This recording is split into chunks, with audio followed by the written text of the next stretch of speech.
आज का शिरडी साई संदेश।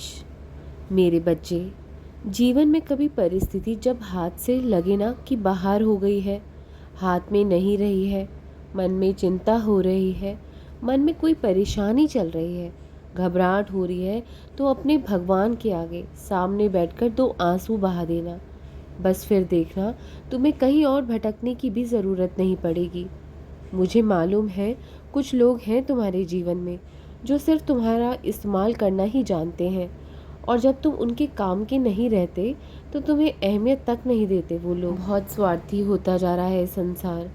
लोगों का दिल जीतना सीखे, सिर्फ उनका इस्तेमाल किया और छोड़ दिया, ये बहुत गलत सोच है और बात भी है। सबके कर्मों का फल सबके सामने आएगा। इस कलयुग की दुनिया में लोगों को अपने कर्मों का भी भय नहीं रहा है।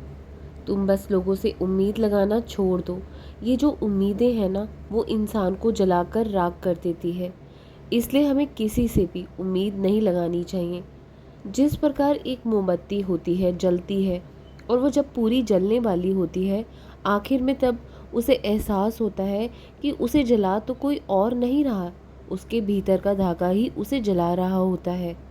उसी प्रकार हमें कोई और नहीं जला सकता, हमारी उम्मीदें ही हमें जलाती हैं। जो हम अपने भीतर आस लगाए बैठते हैं, ये ही हमें जला के राख कर देती है। कोई और हमें नहीं जला सकता। जितनी उम्मीदें कम होंगी, उतनी ही जीवन में खुशियाँ आएंगी। अगर उम्मीदें ज़्यादा लगा बैठोगे तो कभी खुश नहीं रह पाओगे, हमेशा दुखी ही रहोगे। दुनिया में एक ही व्यक्ति ऐसा है मेरे बच्चों, जो आपका भविष्य, आपकी ज़िंदगी बदल सकता है, और वो आप खुद हो, दूसरा और कोई नहीं। अपना भाग्य खुद बदल सकते हो आप। यहाँ तक कि ईश्वर भी इसमें कोई दखल अंदाजी तक नहीं कर सकता। भगवान भी कहते हैं कि इसमें मेरा कोई काम ही नहीं है। ईश्वर भी कहते हैं तू अपना कर्म ठीक ठाक कर, तेरे दिन अपने आप ही बदलते जाएंगे। सब कुछ अपनी आपकी मेहनत के ऊपर ही, आपके कर्मों के ऊपर ही निर्भर करता है। और जो तुम ये भविष्य की चिंता हर रोज़ करते हो, उसी के कारण तुम अपने आज को भी जीना भूलते जा रहे हो। इतनी चिंताएं लेकर कहाँ जाओगे मेरे बच्चे? आज से ही, अभी से ही जीना शुरू करो। जीने का कोई और दूसरा उपाय नहीं है। जो है आज ही है, आज ही से जियो।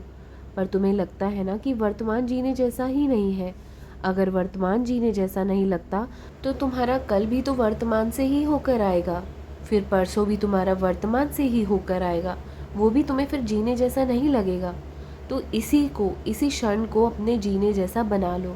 यदि तुम अपने आज को ठीक नहीं कर सकते तो इसको ही तो आत्महत्या करना कहते हैं, इसको ही आत्मघात कहते हैं। जो व्यक्ति अपने आज को नहीं संवार सकता, वो अपने भविष्य को क्या ही संवारेगा। आज से ही अपने आज में जीना सीख जाओ। तुम्हारा जो कल है वो अपने आप ही खुशियों से भरा होगा। मैं जानता हूँ तुमने मुझे हर दुख में, हर सुख में पुकारा है, लेकिन मेरे बच्चे, जो ईश्वर को पुकारता है तो इसका मतलब उसने उनको दूर मान लिया है।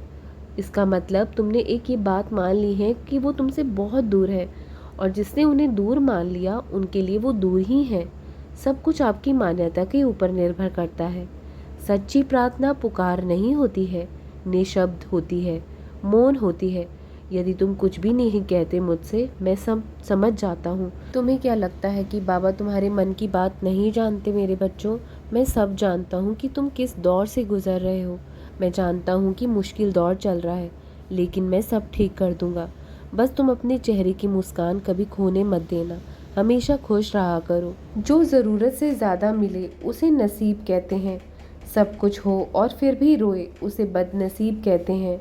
जो ज़िंदगी में कम पाकर भी हमेशा खुश रहे, उसे खुश नसीब कहते हैं। जीवन में कभी भी हार नहीं माननी चाहिए, क्योंकि अंत में सब कुछ ठीक हो जाता है। और अगर यदि ठीक नहीं भी होता तो वो अंत नहीं होता है मेरे बच्चों। इसलिए हमेशा मेहनत करते रहो, मेहनत का फल तुम्हें ज़रूर मिलेगा। तुम्हारी किस्मत इतनी बेकार भी नहीं है जितना तुम समझ रहे हो। मैं दूंगा तुम्हारा सहारा, मैं बनूंगा तुम्हारा सहारा। तुम क्यों फिक्र करते हो? अगर किसी ने तुम्हारा साथ छोड़ दिया है तो तुम अकेले पड़ गए हो, ऐसा हर केस नहीं है। जब तक तुम्हारी बाबा, तुम्हारी साईं तुम्हारे साथ है, तुम अकेले नहीं पड़ सकते हो। तुम कभी हार नहीं सकते हो, और तुम्हें कोई पराजित भी नहीं कर सकता है। और जो लोग भी तुमसे जलते हैं, ईर्ष्या करते हैं ना, उनसे कभी भी परेशान मत हुआ करो। या अपना कदम पीछे मत हटा लिया करो, क्योंकि ये वही लोग हैं जो ये समझते हैं कि आप उनसे बेहतर कर सकते हो।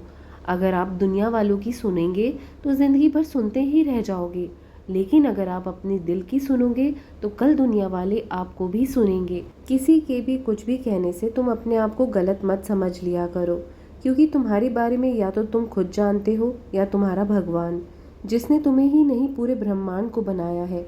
लोगों की झूठी और बेकार की बातों को ज़्यादा मत अपने दिल पर लगाया करो। और यदि कोई तुमसे खुश नहीं है तो ना सही, इतना करने के बावजूद भी अगर कोई तुमसे नाराज़ रहता है, खुश नहीं रहता, तो वो उसमें उसके अंदर ही कमी है, तुम्हारे अंदर कोई कमी नहीं है। मेरे बच्चे, मेरी एक बात ध्यान से सुनना। दुनिया के हर रिश्ते को निभाने के लिए भले ही तुम अपनी पूरी ज़िंदगी खराब कर दो, लेकिन वो फिर भी तुमसे खुश नहीं होंगे। जिसका जो स्वभाव है वो वैसा ही रहेगा।